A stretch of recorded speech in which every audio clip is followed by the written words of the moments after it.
Well, today this is definitely a special treat. It's incredible to stand here with a 105-year-old building that is this well built. The finest herd in the world, it was called at the time. So we're gonna get to see a little bit of this. This is life in the West.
I'm up at the Castle Mountain Ranch near White Sulphur Springs, Montana, and just getting ready to go up to one of the original barns that A.B. Cook built. I'm not sure when, but had to be right around 1915 because that's when he bought what's called the Sheep Ranch up here, and it's some of the most beautiful country there ever was. The Castle Mountain Ranch is actually one of the only ranches that I know of that still uses all the old original horses for their teams. They feed with teams, do a lot of their ranch work on horseback. It's really going back into that same time period that we all think of as the cowboy time.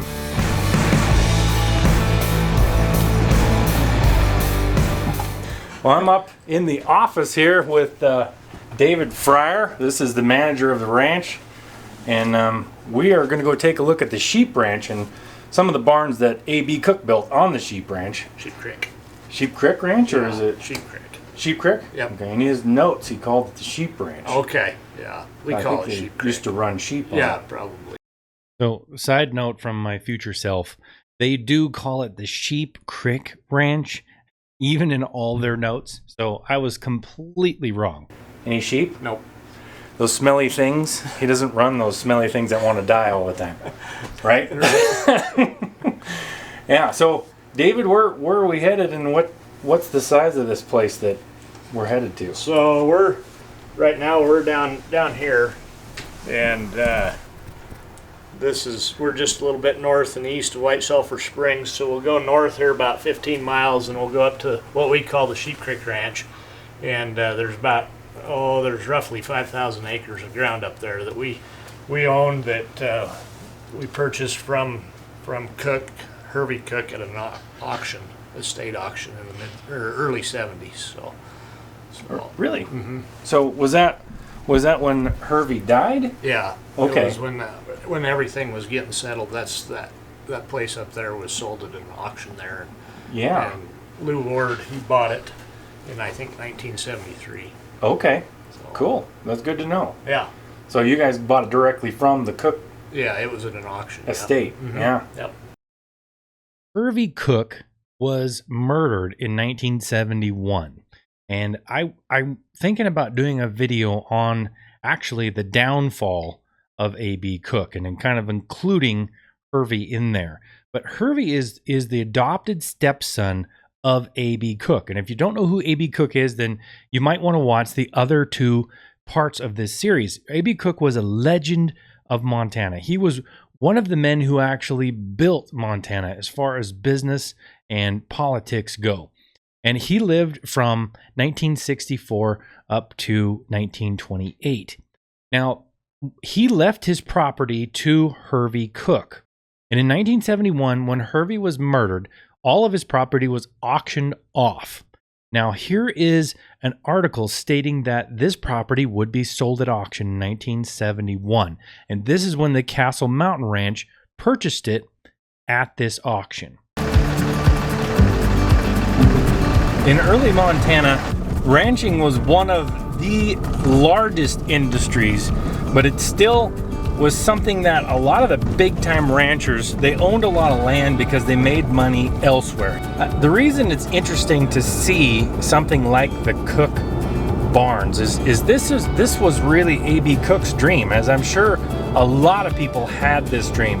But because of the financial success that he achieved in mining and construction and railroad building, he was actually able to fulfill his dream and basically do what he wanted to do, which was achieve greatness in business and in ranching. His idea of ranching was not to have a herd of cattle. His idea of ranching was have the best herd of cattle.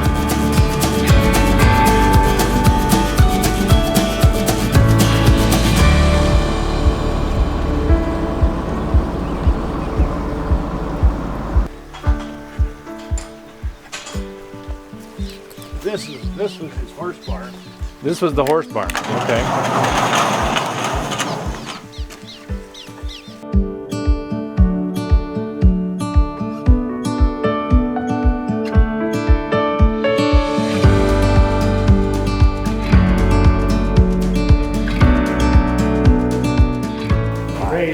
He raised Belgian workhorses too. So yeah, show horses. Yeah. Again, courtesy of the Montana Historical Society, there is a record of the inventory at the Sheep Creek Ranch in 1923. So that would have been from A.B. Cook himself. And it says Sheep Creek Ranch, and it lists what he has there in Belgian horses. 2 something stallion, 1 2-year-old stallion, 24 mares 3 years old and over, 4 2-year-old mares, 2 yearling mares, 8 colts, 5 gelding workhorses, 1 2-year-old gelding, and 1 yearling gelding. And this is what the inventory looked like at the Sheep Creek Ranch under A.B. Cook in 1923. That's a little extra work. Yeah. When you're building something, you obviously want it to look nice, because it doesn't have to look like that. Right. Yeah. Right. You can just take a board and slap it up there, but this is pretty amazing. Yeah. Do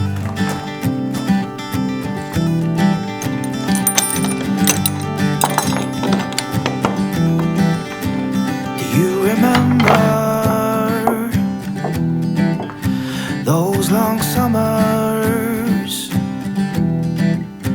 We played water fights, stayed up at night, and dreamed of ways through the world. I still remember the first time I kissed you, the look on your face as I grazed your lips with my lips. Our worlds collided. Those were the days when everything was possible. Over here on the end, you have 2 huge doors that would open to swing the hay in. And then you would have to, there's no pulley system in this one, so you'd have to stack it down this whole aisle. But every stall has its own pitch down hole. So all you had to do is just pitch it right down into the stall of every single horse. If you can see, here's one, there's one, there's one. Every stall had its own hole to pitch the hay down into. Now, this is all vented. These are all wooden vents to allow air to come in and dry the hay out. Otherwise, the hay would go bad if it couldn't breathe.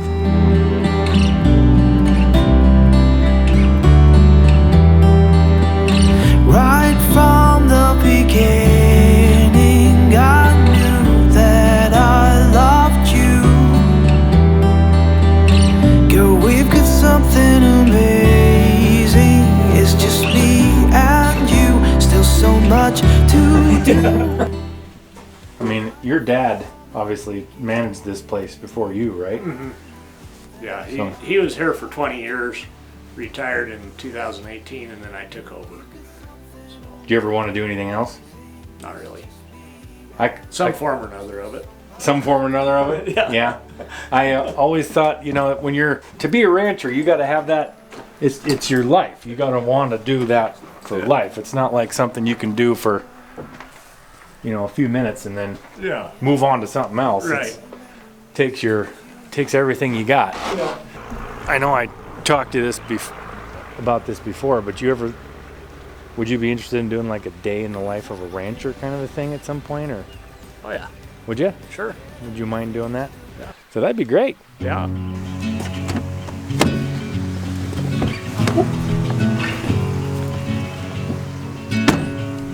I was waiting in the undertow, set adrift with featherweight like bows, unaware of where my heart would flow.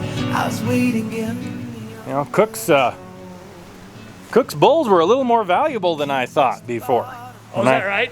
Oh yeah, when he had that sale in 1927, sale in like 3 days, he made $480,000. Holy smokes. Back then. Yeah. I mean, we're talking, that's millions today. right. I mean, millions. Yeah. So yeah, I guess I think what he'd do is after he got this, he would in the spring he'd start trailing this way and just graze over the top of the mountains, and then wind up here with his bulls in the fall, and then wean them and winter the bulls here, and then I think the cow herd probably headed back towards Townsend. So what David is talking about is A.B. Cook had his main ranch over here under what is now Canyon Ferry Lake on what's called the Dunleavy Ranch, which is somewhere around this area, most likely. And then they would have driven the cattle up over the Belt Mountains, which would be right here, probably through the Diamond City area. That's the town that doesn't actually exist anymore, but it was there. So right through this area and then down to Fort Logan. And when they got to Fort Logan, they don't have to go all the way over here to White Silver Springs. They can most likely cross over through this area by Newland Creek, which is actually a ranch that A.B. Cook owned at one time. And then we'll go back up to Highway 89 and go to the sheep ranch. So that would have been about 50 miles roughly to go from Townsend over to the sheep ranch for summer grazing. And then they might have driven them back, some of them back, or worked them back over there for the cattle that came back for the winter. Oh, okay. Is a couple of the stories I've heard. Anyway. Yeah. So. You ever hear about the guy who stole one of his bulls? His name was a relative of my wife, actually. Oh, is that right? Kurt Deal. Okay. Old Kurt Deal, but back then he stole one of A.B. Cook's bulls somewhere on this side, just on this side of White Sulphur, and got caught. Oh, is that right? Yeah, spent some time in prison for that too.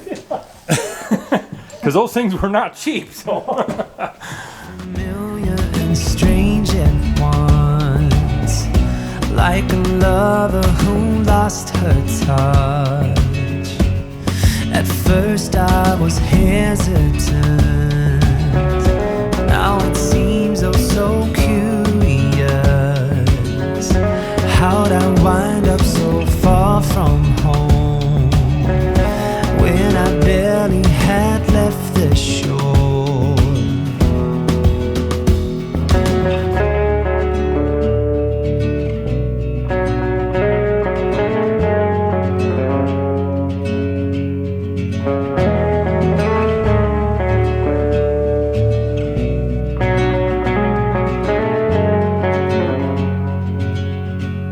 And I was waiting in the undertow, set adrift and fell away like bones, unaware of where my heart would flow. I was waiting in the undertow, and I was dreaming of the love I loved. I fell asleep within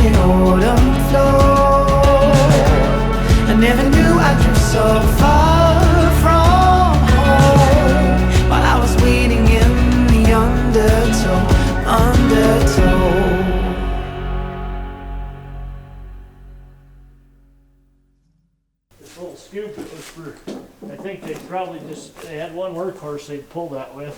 For cleaning? Cleaning probably, and then they could scoop some, like, have a scoop of grain or whatever and come down along here and dump their grain over the bulls. Wow, that's pretty cool. I can just imagine walking down this alleyway 100 years ago with with like $4,000. We're talking bulls that are worth now like, I don't know, $100,000 each. That's amazing. Being put in these little stalls. They think this was possibly like a common area right here. I'm not positive. It kind of matches that side, except for the stalls aren't there. So they might have just been stalls. And this is where, according to David, they would winter some of his prized Hereford bulls. And you can see the workmanship. The amount of lumber that is used for this thing, and not only for the walls and the ceilings and everything, but this is completely, everything is wood. Like these are wide plank floors in this entire barn. And I bet you this barn is 150 feet long if it's a foot. So, I mean, the amount of lumber in this thing is incredible. You know, one thing you can tell is there was some money involved in the setup of these things. Yeah, right. Yeah. He didn't actually make his money in this. He already had it. That helps, doesn't it? It does, yeah. Yeah. Here is a newspaper clipping that I was given by the Montana Historical Society. So thanks to them. But this shows that A.B. Cook buys 4,000-acre ranch for a consideration of $100,000. A.B. Cook purchased the Sheep Creek Ranch from Thomas Marlowe in May of 1916. You can see on this form here that's found in some papers, also from the Montana Historical Society, that Thomas Marlowe valued the property to total property $15,471. So obviously he sold it for a lot more than he tax valued it, meaning this is the value he paid taxes on, was right here at $15,471, but the property was actually worth a lot more. When Cook bought it at $100,000, he also added to that with some more Marlowe property, and we see that right here. It was going to be sold at a sheriff's sale, but instead Cook bought it for something like $12,391, plus he had to take on a mortgage from a different bank in Lewistown for $10,000, $10,316. So it's about $22,000, $23,000 there, plus the $100,000 he paid for the 4,000 acres. So you guys maintain this then, just to kind of keep it? Yeah, kind of take care of the roof and stuff. We don't do much to the inside. Do you use it much, or? We don't use this one. What is this for, you know? Or is that just a patch? I wonder if they had some sort this is a section. Yeah, they could block it off. They got one over here too, so it's obviously, oh, that's what it is. It's to only get the top. Oh, yeah. Okay. They'd stop the, I don't know what purpose that would have, but Yeah, right. every third post in here, which is a pillar to hold up the upstairs, has this slot on it. And so you were able to slide boards down this to create another partition. So you could let bulls loose over in that section. In each section, you could have one or two bulls in. Right here, they have this interesting little block in every single one of them. Now, if you look up at the top, you can see that you slide a board down there and you could stop it right here so that only the top was up there. So my guess is, and my guesses aren't always on at all, but my guess is they would have boards down here as a partition, and then you could slide them up and hold them up here above this so that you could move bulls back and forth, and then you could just go like that and drop the boards back down to create another partition. That's my thought. But you can see each one of these has them at the same height on every third post. The things that they thought of back then, and the time and care that they took to build this. They got gutters running down right behind every stall, so you you can take the crap and even have drains in the floor. And this is 100 years ago. You got drains in the floor every second post, so all the liquids would fall through there and not sit on this wood and make it rot. And the grooves make it actually easier to have a dry surface over here you can stand on, and then you could slide a shovel down that and pick up all their manure. But these drains are pretty cool. They obviously are hand-hewn drains. Hand-hewn isn't really the term I'm going for. Hand-forged would be the term I'm going for. Are these the original windows and stuff? I think most of them are, yeah. There's been a few that we've replaced. And these windows have these things, these holders here, because they used to tip in for air. You used to be able to tip them in, and then you probably take them completely out to get ventilation for the cattle. You wonder if they cut this stuff like up here? They were logging and stuff. I think, Okay. around. And I think he had his own crew doing it. This is a balance sheet from Sheep Creek Ranch, which obviously they call it the Sheep Creek Ranch. And this was A.B. Cook's ranch the first year in operation from May 21st to December 31st in 1917. And you can see here on the expenses side, you have a little bit of logging, $196.32 in labor. And actually a little bit of wood sales over here. You have $178.50, along with a purchase of logs of $96.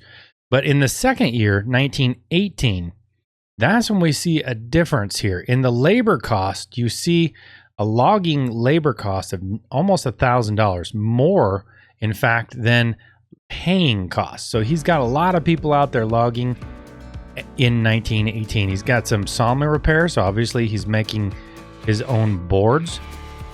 And then we still have a purchase of $150 worth of logs as well. So he's taking in a lot of lumber here. He's got lumber, $236.76. This is all expenses on this side. Over here, we have no sales of logs or timber of any kind. So it's my guess that in 1918, he was building these two barns because he's taking in a lot of lumber, cutting them down, but not selling any. Little interesting note here. It says on his expenses side that auto upkeep, including repairs for smash up, was $202.75. Obviously, somebody got in a wreck there. Yeah, so did he, like, all these were show cattle, right? I think so, yeah. So they were all kind of halter broke and stuff? Yeah, and in that time, all the bulls, like all the Hereford bulls back then, were broke to lead. You know, oh, were they? A lot of them were, yeah. With a nose ring or a halter? Both. Okay. I think they'd probably start them with a nose ring and then put a halter on them. A.B. Cook didn't do things halfway. He did things all the way. They have a runway behind these to feed the bulls, and they have places to put the grain and then places to put the hay. So this alleyway right here is your feeding area. So you would throw the hay down from up above. I'll show you that in a minute. And then you have little troughs for each of them to have their own grain. So this potentially could have two bulls in it with a hole to tie them up. There's a little hole here to run the lead rope through. So you could tie up the bull, and then he could eat out of this side, and the hay would be down here, the grain would be up here, and then the other one could be in this side, tied up right here. So you could have them all haltered. That's a little different than how cattle ranchers do it today. Of course, they're not raising the type of cattle that these were either. I mean, these were the best of the best. He went all over the country to purchase the best stock, the stock with the best bloodlines, the best cows and the best bulls, to then breed the finest herd in the world of Hereford cattle. You guys still have the forest permit that goes with this? Yeah. Yeah. So and then Lots of timber. yeah, lots of timber. Timber. Lots of timber. But that's fun to get all the cows out of. Oh yeah, it's snow brings them home eventually. I suppose, yeah. The ones you miss, leave the gate open. For those of you that don't know, most ranches run cattle on national forest ground. It belongs to the United States Forest Service. And the United States Forest Service gives out permits, have for a long time, ever since its inception, I believe. And what they do is lease the ground. So you will hear the terms either Forest Service permit or grazing permit or Forest Service lease. And what that means is that you have the right, you pay a certain amount per year. It's an amount that is usually tied to how many animals you can put on it. And that amount allows you to be able to put those cattle on public ground, Forest Service ground, to graze off the grass in the timber for a certain amount of time. Usually just short periods of time in the summer or early fall.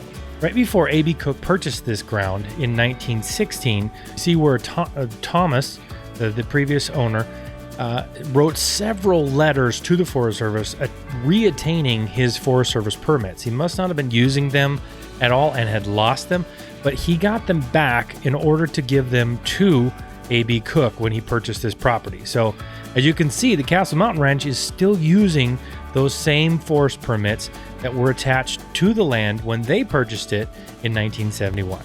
All right, so let's go up to the loft where they would have thrown down all the hay from down into here and then forked it over into these troughs.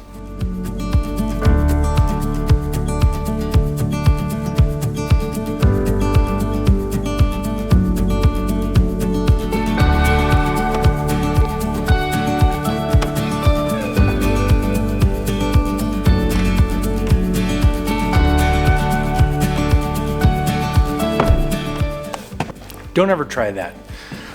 These old barns, you really need to take into consideration how old they are, that you're pulling on old ladders like that are 100 years old, and the nails are 100 years old, and so it's always a good idea just not to do what I do. But I'm just gonna show you this. It's incredible how this barn was built. I mean, they built their own trusses, and you can kind of see the A-frame shape. So that A-frame shape kind of started pushing these walls over. So somebody had to put in cables to kind of hold it together. But absolutely incredible. This is where they would have put all their hay. I don't know how they got it in here. Must be a door over there, but they would have had to haul all the hay into here, and then okay, and then there's up there is a pulley. You can see the pulley on the ceiling and a bar. It's a rail, so they could actually haul the hay and swing it all the way over to here from there. That rail runs the length of this entire building, so you could load some hay on something, a little platform over there, and then swing it, run it along that thing, that cable all the way over here, and then pile it. Start from this end and fill this whole barn up. And then you could throw it down through the holes that I came up, which would make it right down into that lane that you could feed from. You can see the ladder going up here that would go up around the window to where they would grab a hold of that pulley to swing that thing right there all the way down to the other end. Well, I don't know if you can see any of this because I don't have a light with me, but maybe, no. But this is the sleds. They got one on this side of the center and one on that side of the center where they would put the hay on to slide it. So I wonder, okay, this is a little unique. So there is no door. So I'm at the other end and there is no door over here too. So this is very unique for a barn, for an old barn, because they would typically have one end, obviously, that have two big doors that open, and then they would hoist they would have some kind of a lift platform that hoist it up with an arm overhanging, and then you would get the hay in and everything up here through those big doors. But this doesn't have that. This has a central loading position. If you notice, the middle of the barn there is, the middle of this floor is open. So they would take everything in from the side to the center of the barn. And then they have, that's why they have one of those hay sleds on both sides of the center. So they would hoist it directly up through the center of the barn and then throw it either to one side or the other on one of those platforms, and then drag it using this cable system up here, drag it over to one end or the other.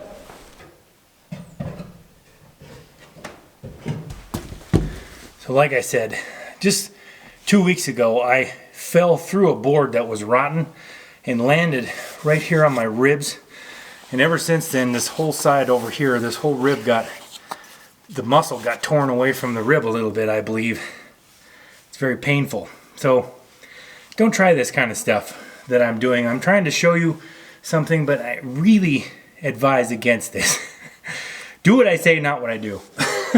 Because that's painful. And a lot of this stuff, those rungs are just held on by straight driven nails. So any one of those could pull out of there. It's probably not a great idea to do that.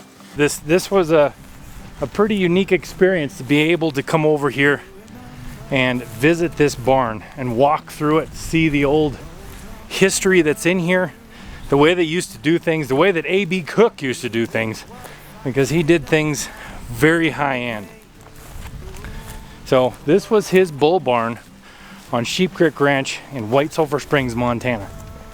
And this is really why we live in Montana, huh? The look on your face as I grazed your lips with my lips, our worlds collided. Those were the days when everything was possible. Our dreams were alive, we had a fire inside. Those were the days. Those were the days.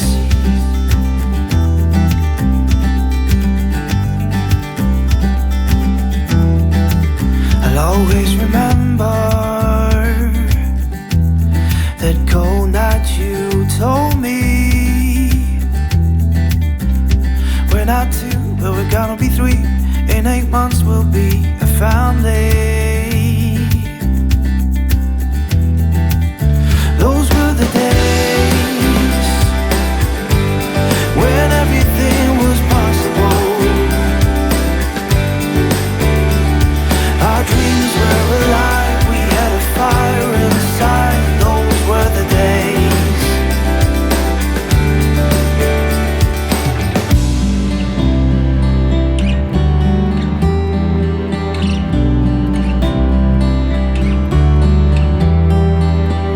Right from the beginning, I knew that I loved you. Girl, we've got something amazing. It's just me and you, still so much to do. Right from the beginning, I knew that I loved you. Girl, we've got something amazing. It's just me and you, still so much to do. We've been together for as long as I can remember. We have history, made memories. I choose you and me, baby.